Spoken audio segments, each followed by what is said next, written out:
আপনার রহমতের জোয়ারের দিকে হাত বাড়াইলাম। আর রব্বুল আলামিন ইয়া আল্লাহ এতগুলো কোরআন শরীফ খতম দোয়া দুরূদ তাসবিহ তাহমিদ আপনার জানার বাকি নেই। রব্বুল আলামিন 5 খতম কোরআন শরীফ প্রায় 3 খতম ইয়া আল্লাহ কালিমা শরীফ খতম সহ জানাতের উদ্দেশ্যে আজকের এই সুন্দর আয়োজন আপনার মহান দরবারে কবুল করে নেন।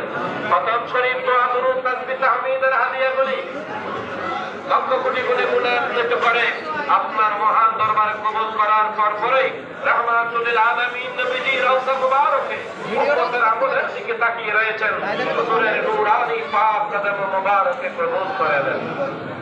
জান্নাতুল বাকি জান্নাতুল মুআল্লা আশারে মুবাশশিরিন সরফে সালেহিন উলামায়ে মুতাকাদ্দিমিন মুতাআখিরিন যুগের বড় বড় ইমাম তরিকতের বড় বড় ইমাম সহ আল্লাহ গাউসে বগদাদ শরীফে হযরত বড় পীর আব্দুল কাদের জিলানী আল জিলানী রাহমাতুল্লাহ আলাইহি বগদাদ শরীফে কবুল করে নেন।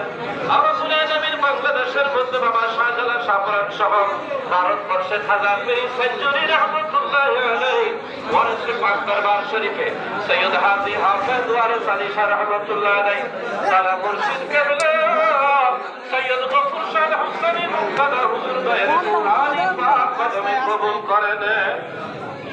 তাই নকশা শরীফে আমাদের জান আমাদের প্রাণ আমাদের আকা ওলি কামেল গাউস জামান আল্লাহ শাহ সুফি খান বাহাদুর হাসানুল্লাহ রাহমাতুল্লাহ আলাইহি হুজুরের নূরানি পাক রওজাতে কবুল করে নেন।